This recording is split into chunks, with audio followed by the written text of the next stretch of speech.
The former Pakistani Prime Minister Nawaz Sharif has now returned to his country. After over 4 years of having lived in self-exile in London, Nawaz Sharif addressed a huge public rally in his hometown Lahore, where thousands had gathered to catch a glimpse of their leader. Addressing the massive crowd, Nawaz Sharif said that he has no wish for revenge and that he only wants the well-being of the public. At the very outset of his speech, the PML-N Supremo said, and I quote him here, "I'm meeting you today after several years, but my relationship of love with you is the same." Nawaz Sharif also said that he had never betrayed his supporters, nor did he shy away from any kind of sacrifice. He recalled as to how fake cases had been framed against him and his party leaders, but no one had abandoned the PML-N flag. The PML-N Supremo also lamented as to how the country is in dire state today, vowing at the same time to redirect Pakistan to the path of growth. And Sharif's return, of course, kickstarts the poll campaign of his party, the Pakistan Muslim League-Nawaz, 3 months before the general elections. Now, Sharif left for London back in 2019 to get medical treatment while serving a 14-year prison sentence on charges of corruption. His conviction still remains in force.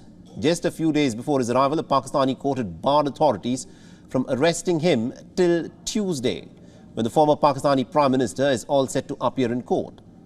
The convictions bar Nawaz Sharif from contesting in the elections or holding public office at this moment, but his legal team claims that he will of course appeal, while his party is confident that he could be the Prime Minister for a 4th time if his convictions are turned down in a court of appeal. Now, Sharif's political challenge will be to win back his support base from the main rival Imran Khan, who despite being in jail remains immensely popular. Imran Khan, remember, was ousted from power in the month of April last year and also has been disqualified from contesting elections due to his graft conviction in the month of August. Imran Khan has also appealed his conviction order as well.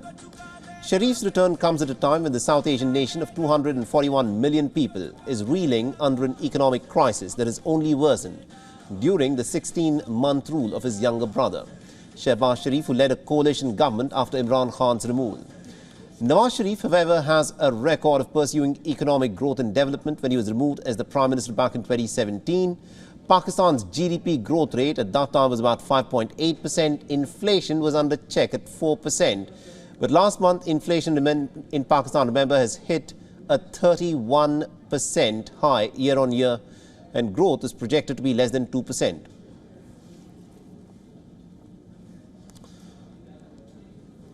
And also, to give us more perspective in terms of what this return of Nawaz Sharif at this moment means to Pakistani politics, we're being joined in by our Pakistan Bureau Chief Anas Malik, who's joining us live on this broadcast.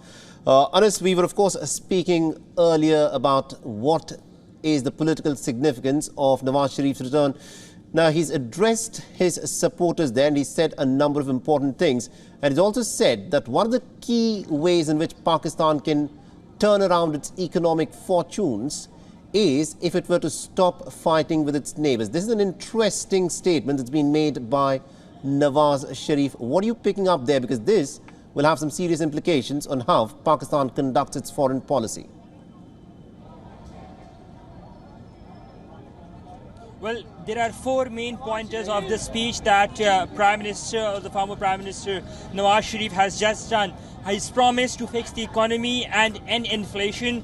He's said and he's focused that there will be more development and good relations with the neighbours.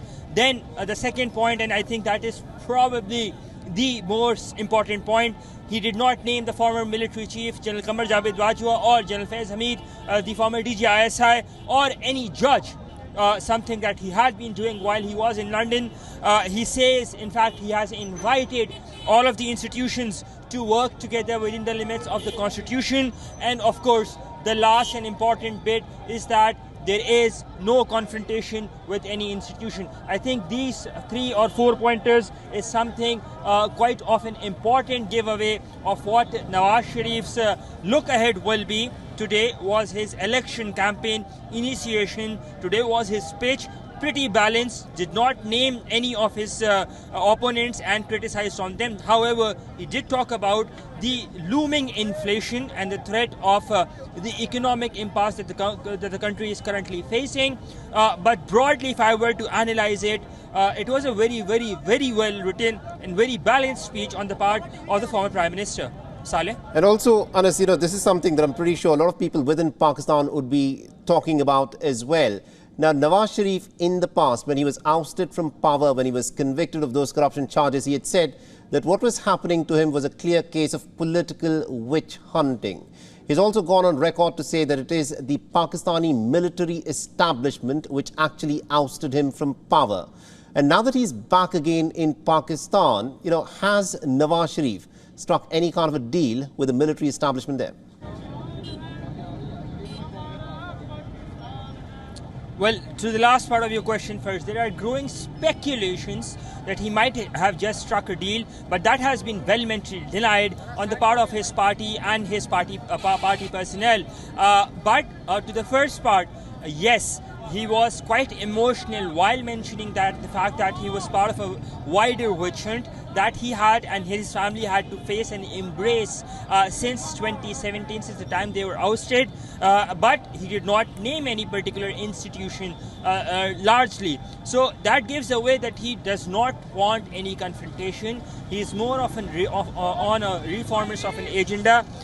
But the other thing is, I think, which needs a mention, and as I said, is the second point of what I noted, was that he does not want any confrontation. In fact, he's inviting all of the institutions to come together to work with him within the constitutional limits. That's the caveat, in order for the country to progress forward and in the right direction. Saleh? Absolutely, indeed. Thank you very much, indeed, Anas Malik, for joining us and getting us those insights there. WION is now available in your country. Download the app now and get all the news on the move.